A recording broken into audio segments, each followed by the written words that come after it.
আগামী সংসদ নির্বাচনে ৯০,০০০ থেকে ১ লাখ সেনা, ১.৫ লাখ পুলিশ, ৫ থেকে ৬ লাখ আনসার সদস্য মাঠে থাকবেন। সকালে আগারগাঁও নির্বাচন কমিশন ভবনে আইনশৃঙ্খলা বাহিনীর প্রতিনিধিদের সাথে মতবিনিময় শেষে সিনিয়র সচিব আক্তার আহমেদ এ তথ্য জানান। তিনি বলেন, ৪ কারণে এবারের নির্বাচনে ড্রোন ব্যবহার করতে দেবে না ইসি। সংসদ নির্বাচন সফল করতে সেনাবাহিনী, police, BGB, Ansar, RAB, coast guard ও গোয়েন্দা সংস্থা সহ বিভিন্ন বাহিনীর ঊর্ধ্বতন প্রতিনিধিদের সাথে বৈঠক করেছে নির্বাচন কমিশন। নির্বাচনের সংখ্যালঘু সহ পুরো দেশের নিরাপত্তা, অবৈধ অস্ত্র রোধ, গুজব ঠেকানো, বিদেশি সাংবাদিক ও পর্যবেক্ষকদের নিরাপত্তা, দুর্গম এলাকায় সেনাবাহিনীর হেলিকপ্টার ব্যবহার সহ নানা বিষয় ছিল আলোচনায়। নির্বাচনে ৯০,০০০ থেকে ১ লাখ সেনা সদস্য, ১.৫ লাখ পুলিশ, ৫ থেকে ৬ লাখ আনসার মাঠে থাকবে বলে জানান নির্বাচন কমিশনের সিনিয়র সচিব আখতার আহমেদ। ভোট কেন্দ্র, ভোট গ্রহণ কর্মকর্তা, ভোট কেন্দ্রের নিরাপত্তা, ভোট কেন্দ্রের সংখ্যাগত হিসাব, নিরাপত্তা, নির্বাচনী এলাকা তথা সমগ্র দেশের নিরাপত্তা এবং সম্পর্কে একটা কর্মপরিকল্পনা প্রণয়ন, আইন শৃঙ্খলা রক্ষা বাহিনী সমূহের ভিতরে যারা কাজ করছেন মাঠ পর্যায়ে এবং করবেন তাদের ভিতরে একটা সমন্বয়। নির্বাচনের আগে ও পরে মোট ৫ দিনের জন্য বিশেষভাবে কাজ করবে নিরাপত্তা বাহিনী, আর পার্বত্য ও দুর্গম এলাকায় ভোটের সরঞ্জাম বহন করবে সেনাবাহিনী। ১.৫ লক্ষ পুলিশ কর্মী এই ইলেকশনে কাজ করবেন এবং সবচেয়ে বড় বাহিনীটা আসবে আনসার ভিডিপি থেকে। নির্বাচনকে সামনে রেখে তাদের বাহিনীদেরকে প্রশিক্ষিত করার একটা কার্যক্রম গ্রহণ করেছেন। এছাড়া সুষ্ঠু নির্বাচন করতে নিরাপত্তা বাহিনীকে প্রশিক্ষণ ও ওয়ার্কশপের আওতায় আনা হবে বলেও জানানো হয়। আগামী নির্বাচন আয়োজনে কোনো সংশয় ও উদ্বেগ দেখছে না বলেও জানায় নির্বাচন কমিশন। মাহফুজার রহমান মিলন, ইন্ডিপেন্ডেন্ট নিউজ, ঢাকা। বিভাজন অনৈক্যের রাজনীতির বিপরীতে সবাইকে নিয়ে বিএনপি নতুন বাংলাদেশ গড়তে চায় বলে মন্তব্য করেছেন দলের মহাসচিব মির্জা ফখরুল ইসলাম আলমগীর। সোমবার বিকেলে গুলশানে বিএনপি চেয়ারপারসনের রাজনৈতিক কার্যালয়ে এক যোগদান অনুষ্ঠানে তিনি কথা বলেন। বিকেলে রাজধানীর গুলশানে বিএনপি চেয়ারপারসনের রাজনৈতিক কার্যালয়ে দীপাবলি উপলক্ষে হিন্দু সম্প্রদায়ের নেতাদের সাথে মতবিনিময় করেন বিএনপি মহাসচিব মির্জা ফখরুল ইসলাম আলমগীর। এ সময় হিন্দু সম্প্রদায়ের ৫০ জন বিএনপিতে যোগ দেন। তাদের দলে স্বাগত জানিয়ে বিএনপি মহাসচিব বলেন, কিছু মানুষ চেষ্টা করছে ৭১ ও ২৪-এর ঐক্যে ভাঙন ধরাতে, কিন্তু বিএনপি প্রতিশোধ, প্রতিহিংসা চায় না বলেও জানান বিএনপি মহাসচিব। তিনি আরো বলেন, বাহিরের কিছু দেশ ও মিডিয়া বাংলাদেশকে নিয়ে সাম্প্রদায়িক নানা মিথ্যা প্রচারণা চালায়, এই ধারণা ভেঙে দিতে চায় বিএনপি।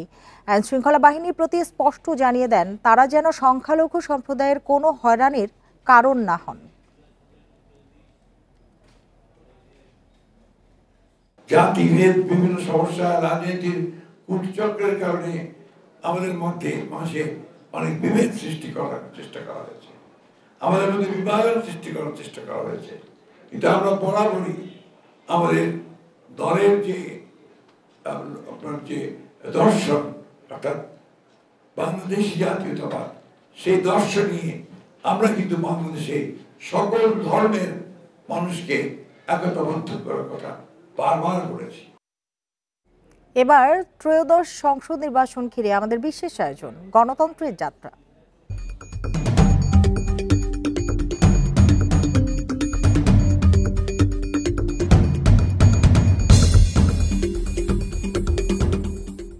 বিএনপি নেতৃত্বাধীন জোটের হয়ে নির্বাচন করার সিদ্ধান্ত নিয়েছে জাতীয়তাবাদী গণতান্ত্রিক আন্দোলন এনডিএম। দলটির চেয়ারম্যান ববি হাজ্জাজ ঢাকা ১৩ আসনে প্রার্থী হতে চান। তিনি জানান, তার দল জবাবদিহির গণতন্ত্র ফিরিয়ে দেওয়ার অঙ্গীকারে বিশ্বাসী। গণ অভ্যুত্থানের চেতনায় জনগণের আকাঙ্ক্ষার বাস্তবায়ন চায় এনডিএম। ন্যায়ের প্রতি সমর্থন আর গণমানুষের অধিকার রক্ষায় সরব থাকার প্রতিশ্রুতি নিয়ে নির্বাচনের মাঠে জাতীয়তাবাদী গণতান্ত্রিক আন্দোলন এনডিএম। দলের প্রার্থী বাছাই ও প্রচার সহ নির্বাচনের নানা প্রস্তুতি চলছে আটঘাট বেঁধেই। আগামী জাতীয় সংসদ নির্বাচনে বিএনপির সঙ্গে জোটবদ্ধ হয়েই অংশ নেয়ার ঘোষণা দিয়েছে এনডিএম। দলের চেয়ারম্যান ববি হাজ্জাজ জানান, তিনি নিজে ঢাকা ১৩ আসনের প্রার্থী হয়ে ভোটের মাঠে লড়তে চান। এছাড়াও জোটের কাছে আরও কিছু আসন চায় তার দল।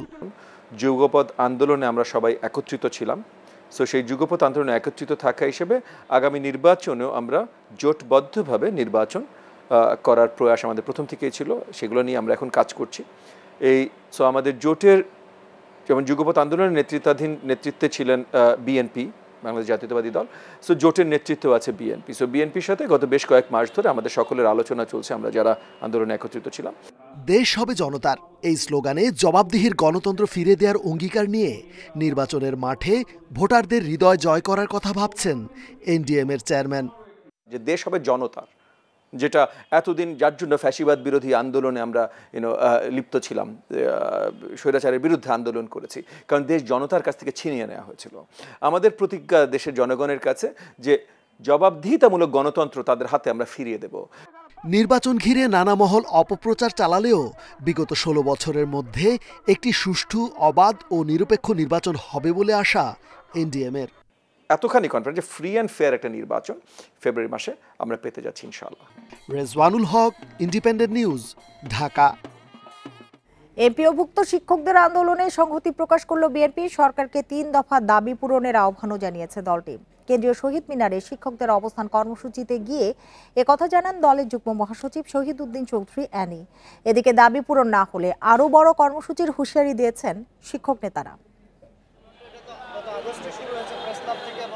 মূল বেতনের 20% বাড়ি ভাড়া, 1500 টাকা চিকিৎসা ভাতা ও কর্মচারীদের বেতনের 75% উৎসব ভাতার দাবিতে আগস্ট থেকে আন্দোলন চালিয়ে আসছেন এমপিওভুক্ত শিক্ষক কর্মচারীরা। রাজধানীতে কয়েক দফায় পুলিশের বাধার মুখে পড়েন তারা। 5% বাড়ি ভাড়া ঘোষণা করে রোববার শিক্ষা মন্ত্রণালয় প্রজ্ঞাপন দিলেও তা প্রত্যাখ্যান করেন আন্দোলনকারীরা। কেন্দ্রীয় শহীদ মিনারে অবস্থান কর্মসূচি থেকে সোমবার তারা অভিযোগ করেন এই এলাকায় ইন্টারনেটের ব্যান্ডউইথ কমিয়ে দেওয়া হয়েছে। অ্যাকচুয়ালি আমরা এখনো ধোঁয়াশার মধ্যে আছি। আমরা এখনো ক্লিয়ারলি করেও বলতে পারতেছি না যে আমাদেরকে 20% আকারে বাড়ি ভাড়া বা 1500 টাকা আকারে চিকিৎসা ভাতাটা দেওয়া হবে। 500 টাকার একটি বাড়ি ভাড়ার প্রজ্ঞাপন দিয়ে জাতির শিক্ষক সমাজের সাথে এক ধরনের তামাশা প্রহসন সৃষ্টি করছে, যার কারণে এই সারা বাংলাদেশের এমপিভুক্ত শিক্ষক সমাজ ক্ষুব্ধ, হতাশ। যতদিন পর্যন্ত দাবি না মানবে ততদিন পর্যন্ত আমাদের শ্রেণীকক্ষ আমরা ফিরে যাব না। আমাদের মনে হচ্ছে, ধারণা হচ্ছে যে এখানকার নেটওয়ার্কটাকে স্লো করে দেওয়া হয়েছে, কমিয়ে দেওয়া হয়েছে, যাতে করে আমরা আমাদের যে শিক্ষকদের দাবিগুলো সারা দেশের মানুষের কাছে যেন পৌঁছাইতে না পারি। সোমবার দুপুরে শহীদ মিনারে গিয়ে শিক্ষকদের সঙ্গে একাত্মতা প্রকাশ করে সরকারের প্রতি দাবি পূরণের আহ্বান জানান বিএনপির যুগ্ম মহাসচিব শহীদ উদ্দিন চৌধুরী অ্যানি। আগামী দিনে দলটি সরকার গঠনের সুযোগ পেলে শিক্ষা ব্যবস্থা পুরোপুরি জাতীয়করণের আশ্বাসও দেন তিনি। আন্দোলনকে, আপনাদের সম্মানকে আমরা বিএনপি যথেষ্ট মূল্যায়ন করছি, মূল্যায়ন করব এবং আগামী দিনে জাতীয়করণের মধ্য দিয়ে আপনাদেরকে আমরা নিশ্চিত করতে চাই আমরা আপনাদের সঙ্গে থেকেই কাজ করছি। দাবি পূরণের দৃঢ় অবস্থানের কথা জানান আন্দোলনরত শিক্ষক জোটের নেতারা। এই লোকগুলো যাতে, আপনাদের লোকগুলো যাতে ডাল ভাত খাইতে পারে, আপনারা এইটুকু ব্যবস্থা নেবেন। বড় দল হিসাবে আপনাদের প্রতি আমাদের এই আবেদন। 3 দফা দাবি পূরণে প্রয়োজনে সারা দেশের এমপিওভুক্ত শিক্ষক কর্মচারীদের ঢাকায় জড়ো করা হবে বলেও ঘোষণা দেন শিক্ষক নেতারা। শাহাদাত স্বপন, ইন্ডিপেন্ডেন্ট নিউজ, ঢাকা। শেখ হাসিনাকে নিরপরাধ প্রমাণ করতে ট্রাইব্যুনালে তার পক্ষে যুক্তি উপস্থাপন শুরু করেছেন রাষ্ট্রনিযুক্ত আইনজীবী। জুলাই গণ অভ্যুত্থানকে পূর্ব পরিকল্পিত দাবি করে সোমবার আদালতকে তিনি বলেন, সাবেক প্রধানমন্ত্রী আন্দোলনকারীদের রাজাকার বলেননি এবং কোটা রাখা না রাখা তার আয়ত্তেও ছিল না। সবকিছু নির্ভর করেছে আদালতের উপর।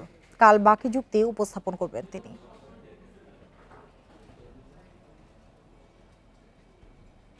এই যে বক্তব্যগুলি বলেছে, এই বক্তব্যগুলি সঠিক। মানবতা বিরোধী অপরাধের মামলায় শেখ হাসিনার বিরুদ্ধে রাষ্ট্রপক্ষের যুক্তি উপস্থাপনের পর সোমবার থেকে শেখ হাসিনার পক্ষে যুক্তি তুলে ধরছেন তার রাষ্ট্রনিযুক্ত আইনজীবী আমির হোসেন। প্রসিকিউশন আওয়ামী লীগ আমলের অনিয়ম, দুর্নীতি, অপরাধ এবং জুলাই আন্দোলন দমনে শেখ হাসিনার হত্যাযজ্ঞের যে অভিযোগ ও সাক্ষ্য উপস্থাপন করেছে তা ভুল প্রমাণ করার চেষ্টা করছেন তিনি। জুলাই আন্দোলনকে পুরোপুরি পরিকল্পিত দাবি করে আদালতকে বলেন, কোটার বিষয়টি আদালত কেন্দ্রিক হলেও দোষারোপ করা হয়েছে শেখ হাসিনা ও তার সরকারকে। আইনজীবীর দাবি, শেখ হাসিনা আন্দোলনকারীদের রাজাকার বলেননি, তার বক্তব্য বুঝতে ভুল করেছেন শিক্ষার্থীরা। সংগঠক এবং আন্দোলনকারীদের যে নেতাকর্মী যারা ছিলেন তাদের মধ্যে একমাত্র আবু সাঈদ ছাড়া আর একজন নেতাকর্মী কি মৃত্যুবরণ করেছেন এবং তাদেরকে, অতএব এই যে বললেন লক্ষ্যভিত্তিক নিপীড়ন, টার্গেটেড, তাহলে তো তাই যদি হতো তাহলে আন্দোলনে শেখ হাসিনা তার কর্মী বাহিনী দিয়া, তার পুলিশ বাহিনী দিয়া এই যে হাসনাত আব্দুল্লাহ রে, এই যে সাজ্জিদ সালাম সাহেব রে, তাদেরকে তো টার্গেট করে মেরে ফেলতে পারতেন, উনি তো মারেন নাই। আসামি পক্ষের যুক্তি উপস্থাপন শেষে তার বক্তব্যের আইনগত জবাব দেওয়া হবে জানিয়ে প্রসিকিউটররা বলেন, কেবল মৌখিক সাক্ষ্য নয়, শেখ হাসিনার সকল অপরাধের পর্যাপ্ত প্রমাণ অডিও ভিডিও ক্লিপ সহ আদালতে উপস্থাপন করা হয়েছে। 100-রও বেশি সাক্ষ্য প্রমাণ উপস্থাপন করা হয়েছে, যেখানে যেটা প্রযোজ্য। আমাদের এখানে সাক্ষ্য কি? মৌখিক সাক্ষ্য, দালিলিক সাক্ষ্য, পত্রপত্রিকা, ভিডিও, অডিও। মূল বক্তব্য হচ্ছে শেখ হাসিনার ফোন আলাপ 3টা, স্বরাষ্ট্রমন্ত্রীর ভিডিওগ্রাফি এবং তিনি যে এক্সিকিউশন করেছেন, যার ফলে এই ঘটনাটা ঘটেছে। দুই পক্ষের যুক্তিতর্ক উপস্থাপন শেষে আর কয়েকদিন পরই রায়ের অপেক্ষায় থাকবে শেখ হাসিনার এই মামলাটি। Zahidul Bashar, Independent news, Dhaka. ফেব্রুয়ারিতে নির্বাচন না হলে দেশ ঝুঁকিতে পড়বে, আইজিপির এ বক্তব্যের সঙ্গে একমত স্বরাষ্ট্র উপদেষ্টাও। সোমবার সচিবালয়ে ব্রিফিংয়ে কথা বলেন তিনি। নির্বাচনী দায়িত্ব পালনে পুলিশের সক্ষমতা নিয়ে কোনো সংশয় নেই বলেও জানান উপদেষ্টা। এক প্রশ্নের জবাবে তিনি আরো বলেন, বিমানবন্দরের আগুন নাশকতা কিনা তা খতিয়ে দেখা হচ্ছে। শাহজালাল বিমানবন্দরের কার্গো ভিলেজে আগুনের ঘটনায় কয়েকটি তদন্ত কমিটি গঠিত হয়েছে। সোমবার আইন শৃঙ্খলা সংক্রান্ত কোর কমিটির বৈঠকেও এ নিয়ে আলোচনা হয়। পরে সংবাদ সম্মেলন করেন স্বরাষ্ট্র উপদেষ্টা। বলেন, বিমানবন্দরের আগুন নাশকতা কিনা তদন্তের আগে বলা যাবে না, শিগগিরই সবকিছু স্পষ্ট হবে। অনেকগুলি কমিটিও করে দেওয়া হয়েছে এবং এটা কি কারণ এগুলি তারা ইনভেস্টিগেশন করতেছে, করার পরে আমরা জানতে পারবো কি কারণে হয়েছে। একটি জাতীয় দৈনিকে আইজিপি মন্তব্য করেছেন, ফেব্রুয়ারির নির্বাচন না হলে ঝুঁকিতে পড়বে দেশ। এ নিয়ে প্রশ্ন করা হলে স্বরাষ্ট্র উপদেষ্টাও একই শঙ্কা জানান। আমার আইজিপি যদি বলে থাকে, আমি ডেফিনেটলি আইজিপির তো আমি সাপোর্ট করবো। তো এই সাক্ষাৎকারে ওইটা দেখছেন যে উনি যে পারবে, সক্ষমতা তো আছে, এতে কোনো সন্দেহ নাই। আমাদের পক্ষে ইলেকশন কন্ডাক্ট করা কোনো রকমের কোনো অসুবিধা হবে না। এ সময় তিনি আরও জানান, 1 সপ্তাহের মধ্যে বিমানবন্দরের ই গেট খুলে দেওয়া হবে, রেমিটেন্স যোদ্ধাদের পাসপোর্ট ফি কমানো হবে। এয়ারপোর্টে যে ই গেট, এটা আমরা খুলে দিচ্ছি। Hasif Mahmud Shah, independent news, Dhaka. জগন্নাথ বিশ্ববিদ্যালয়ের শাখা ছাত্রদল নেতা জুবায়েদের হত্যাকারী চিহ্নিত করে গ্রেপ্তারের দাবি জানিয়েছে বিশ্ববিদ্যালয় প্রশাসন। কাল সকাল 10টার মধ্যে আসামি গ্রেপ্তার না হলে কঠোর কর্মসূচির হুঁশিয়ারি প্রশাসনের। পুলিশ বলছে তদন্ত চলছে, শিগগিরই আসামিদের গ্রেপ্তার করে হত্যার রহস্য উদ্ঘাটন করা হবে। সোমবার বেলা 1টার দিকে শেষবারের জন্য প্রিয় ক্যাম্পাস জগন্নাথ বিশ্ববিদ্যালয়ে পৌঁছায় নিহত শিক্ষার্থী ছাত্রদল নেতা জুবায়েদের মরদেহ। এ সময় ক্যাম্পাস জুড়ে নেমে আসে বিষাদের ছায়া। জুবায়েদকে শেষ বিদায় জানাতে ভিড় করেন বন্ধু, সহপাঠী ও শিক্ষার্থীরা। তৈরি হয় এক আবেগঘন মুহূর্ত। পরে বেলা 2টার দিকে বিজ্ঞান বিভাগের সামনে অনুষ্ঠিত হয় জুবায়েদের প্রথম জানাজা। কালকে থেকে গাফিলতি করতেছে, ওখানে প্রায় 5 ঘন্টা প্লাস লাশ পড়েছিল। চাই যে ঘটনার সুষ্ঠু তদন্ত এবং প্রকৃত দোষী যারা তাদেরকে বিচারের আওতায় আনা হোক। ছেলের হত্যার সুষ্ঠু বিচার দাবি নিহত জুবায়েদের বাবার। শোক প্রকাশ করেন বিশ্ববিদ্যালয়ের উপাচার্য ও শিক্ষকরা। প্রত্যেকটা খুনের বিচার চাই। আমার ছেলেকে একজনে মারছে আর একজনের বিচার আমি চাই না। আমি চাই আমার ছেলেকে যে মারছে তার বিচার। সে অনেক ভালো ছেলে ছিল, আপনারা সবাই তার জন্য দোয়া করবেন, আল্লাহ যেন তাকে বেহিসাব বেহেশত নসিব করে। আমরা সবাই যে যেখানে আছি তার জন্য দোয়া করব। জানাজা শেষে পুলিশের অবহেলার অভিযোগ তুলে বিক্ষোভ মিছিল করে সাধারণ শিক্ষার্থীরা। অন্যদিকে সংবাদ সম্মেলন করে বিশ্ববিদ্যালয় প্রশাসন। মঙ্গলবার সকালের মধ্যে আসামি গ্রেপ্তার করা না হলে কঠোর কর্মসূচির হুঁশিয়ারি প্রশাসনের। শোক দিবসে 2 দিনই আমাদের পতাকা অর্ধনমিত থাকবে। আমাদের বিশ্ববিদ্যালয়ের এই 2 দিন যত পরীক্ষার শিডিউল ছিল সবগুলা স্থগিত করা হয়েছে, কোনো পরীক্ষা হবে না। ক্লাস চালু থাকবে যাতে শিক্ষার্থীরা সবাই আসতে পারে এবং সুখে শামিল হতে পারে। শিগগিরই আসামিদের গ্রেপ্তার করে হত্যার আসল রহস্য উদ্ঘাটন করা হবে বলে জানায় পুলিশ। আশা করি আমি খুব দ্রুতই আপনাদেরকে প্রেস ব্রিফিংয়ের মাধ্যমে হয়তো সুসংবাদ দিতে পারবো। সুসংবাদ আমার কাছে আছে, কিন্তু এখন আমি অনুসন্ধানের স্বার্থে আমার তদন্তের স্বার্থে সব কথা বলতে পারতেছি না। আপনারা আমাকে যদি প্রশ্ন করেন আমি উত্তর দিতে পারবো। এর আগে রোববার বিকেলে পুরান ঢাকার আরমানিটোলায় টিউশনে গিয়ে ছুরিকাঘাতে নিহত হন জগন্নাথ বিশ্ববিদ্যালয়ের শিক্ষার্থী ও ছাত্রদল নেতা জুবায়েদ। এ ঘটনায় জুবায়েদের শিক্ষার্থী বর্ষাকে হেফাজতে নিয়েছে পুলিশ। আনোয়ার সাদাত নূর, ইন্ডিপেন্ডেন্ট নিউজ, ঢাকা। বাংলাদেশ থেকে পরিচালিত একটি আন্তর্জাতিক পর্নোগ্রাফি ওয়েবসাইটের সঙ্গে যুক্ত থেকে অশ্লীল কন্টেন্ট তৈরি ও প্রচারের অভিযোগে এক দম্পতিকে গ্রেপ্তার করেছে পুলিশের অপরাধ তদন্ত বিভাগ সিআইডি। বিকেলে মালিবাগ সিআইডি কার্যালয়ে এক সংবাদ সম্মেলনে সংস্থাটি জানায়, গোয়েন্দা তথ্যের ভিত্তিতে তাদের দুইজনকে বান্দরবান থেকে অভিযান চালিয়ে গ্রেপ্তার করা হয়েছে। জানান তারা বাংলাদেশে বসেই ভিডিও ধারণ, সম্পাদনা ও আপলোড করতেন এবং এর মাধ্যমে বিপুল অর্থ উপার্জন করছিলেন। সিআইডি বলছে এই যুগল শুধু নিজেরাই অপরাধ করছে না, বরং অন্যদেরও এই পথে যুক্ত হতে উৎসাহিত করছেন, যার মাধ্যমে বাংলাদেশে বসে পর্নো ভিডিও বানানো এবং প্রচারের একটি নেটওয়ার্ক গড়ে উঠছে। তাদের বিরুদ্ধে পর্নোগ্রাফি আইনে মামলা হয়েছে। চক্রটির সাথে আর কারা জড়িত সেটিও খতিয়ে দেখছে তদন্তকারী সংস্থা।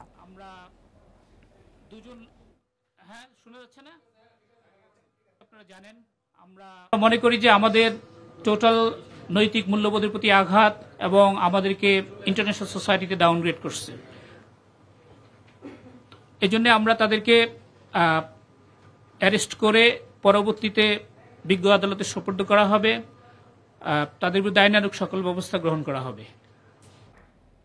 জনতা ব্যাংক থেকে ঋণের নামে ১,১৩০ কোটি টাকা আত্মসাতের মামলায় সাবেক গভর্নর আতিউর রহমান, জনতা ব্যাংকের সাবেক চেয়ারম্যান, অর্থনীতিবিদ আবুল বারাকাত সহ ২৬ জনের বিরুদ্ধে চার্জশিট অনুমোদন দিয়েছে দুদক। চার্জশিটে বলা হয়েছে, যোগ্যতা না থাকা সত্ত্বেও ভুয়া কাগজপত্রের ভিত্তিতে এনানটেক্স গ্রুপের ২২টি প্রতিষ্ঠানকে শর্ত শিথিল করে ঋণ দেওয়া হয়। তদন্তে বেরিয়ে এসেছে, ঋণের নামে ৫৩১ কোটি ৪৩ লাখ টাকা আত্মসাৎ করা হয়, যা সুদ আসলে বর্তমানে দাঁড়িয়েছে ১,১৩০ কোটি ১৮ লাখ টাকা। চার্জশিটভুক্ত অন্য আসামিদের মধ্যে রয়েছেন এনানটেক্স গ্রুপের চেয়ারম্যান ইউনুস বাদল, বাংলাদেশ ব্যাংকের সাবেক ডেপুটি গভর্নর আবু হেনা মোহাম্মদ রাজি, সাবেক নির্বাহী পরিচালক নওশাদ আলী চৌধুরী, জনতা ব্যাংকের সাবেক পরিচালক জামাল উদ্দিন আহমেদ সহ মোট ২৬ জন। এর আগে চলতি বছরের ২২ ফেব্রুয়ারি ২৯৭ কোটি টাকা আত্মসাতের অভিযোগে এই মামলাটি করে দুদক। সে মামলায় অর্থনীতিবিদ আবুল বারাকাতকে গ্রেপ্তার করে রিমান্ড নেওয়া হয়েছিল। ব্যাংকে মর্টগেজ নেয়া জমিতে স্থাপনা দেখিয়ে ২৯৭ কোটি ৩৮ লক্ষ টাকারও বেশি অর্থ আত্মসাতের দায়ে ইতিপূর্বে মামলা রুজু করা হয়েছিল। উক্ত মামলার তদন্ত শেষে এজাহার নামীয় আসামি এবং তদন্ত আগত আসামিদের বিরুদ্ধে অপরাধ প্রমাণিত হয়। এজাহার নামীয় এবং তদন্ত আগত ২৬ জন আসামির বিরুদ্ধে চার্জশিট দাখিলের সিদ্ধান্ত গৃহীত হয়েছে। কিশোরগঞ্জের হাওড় অঞ্চলে ভাসমান নৌকায় চলছে প্রাথমিক বিদ্যালয়ের কার্যক্রম। এসব বিদ্যালয়ে প্রাক প্রাথমিক থেকে পঞ্চম শ্রেণী পর্যন্ত লেখাপড়া করে প্রত্যন্ত হাওড় জনপদের পিছিয়ে পড়া দরিদ্র শিশুরা। ভবিষ্যতে এমন বিদ্যালয়ের সংখ্যা আরও বাড়ানো হবে বলে জানিয়েছে বেসরকারি সংস্থা পপি ভাসমান বিদ্যালয় কর্তৃপক্ষ। নিকলির হাওরের দ্বীপগ্রাম ছাতিরচর ও সিংপুরের হাওর পাড়ে ভিড়ানো লাল সবুজ রঙের কয়েকটি নৌকা। দূর থেকে দেখলে মনে হবে পণ্য পরিবহনের নৌকা এগুলো, তবে কাছে গেলেই প্রতিটি নৌকায় দেখা যায় শিশুদের পড়ালেখার ব্যস্ততা। ২০১০ সালে দুটি নৌকায় ভাসমান প্রাথমিক বিদ্যালয়ের কার্যক্রম শুরু করে একটি বেসরকারি সংস্থা। বর্তমানে দুই এলাকায় ৮টি নৌকায় পড়ালেখা করছে প্রায় ৪০০ শিক্ষার্থী। বিনা খরচে সন্তানদের ভালো মানের শিক্ষা নিশ্চিত হওয়ায় খুশি অভিভাবকরা। এখানে আমাদের প্রতিদিন ৬টা বই পড়ানো হয়, আমাদের বাড়ির মধ্যে তো চাপ পড়ে না। আমাদের চলার মতো সামর্থ্য এই গ্রামে থেকে নাই, যার কারণে ভাসমান স্কুল আসাতে আমাদের অনেক উপকার হয়েছে, আমাদের বাচ্চাদের উপকার হয়েছে। ভাসমান স্কুলে পড়াশোনার পাশাপাশি স্থায়ী স্বাস্থ্যকর্মীর মাধ্যমে শিক্ষার্থীদের স্বাস্থ্যসেবা দেয়া হয়। রয়েছে নিয়মিত খেলাধুলা ও সংস্কৃতি চর্চার ব্যবস্থাও। ক্লাস শুরু হওয়ার ১ ঘন্টা আগে বিভিন্ন ঘাটে ঘাটে গিয়ে বাচ্চাদের নৌকায় তুলি। বৃহস্পতিবারে আমরা সাংস্কৃতিক অনুষ্ঠানের মাধ্যমে তাদেরকে মন বিকশিত করি, যার ফলে তারা প্রতিদিন স্কুলে আসতে খুব আগ্রহী থাকে। ভবিষ্যতে পুরো হাওড় অঞ্চলে ভাসমান স্কুলের কার্যক্রম চালানোর পরিকল্পনা জানান বিদ্যালয়ের সমন্বয়কারী। বিদ্যালয়ে বিনামূল্যে সকল শিক্ষা উপকরণ প্রদান করা হয়। পঞ্চম শ্রেণীতে পাঠদানের পর আমরা ষষ্ঠ শ্রেণীতে আমাদের নিজ দায়িত্বে তাদেরকে ভর্তি নিশ্চিত করি এবং ভবিষ্যতে আমাদের এই স্কুল প্রোগ্রাম আরও সম্প্রসারণ করার পরিকল্পনা রয়েছে। প্রতি বছর ভাসমান স্কুল থেকে পঞ্চম শ্রেণী পাশ করে শতাধিক ছাত্রছাত্রী ভর্তি হয় উচ্চ বিদ্যালয়ে। Independent news. আর এতক্ষণ সাথে থাকার জন্য ধন্যবাদ সবাই।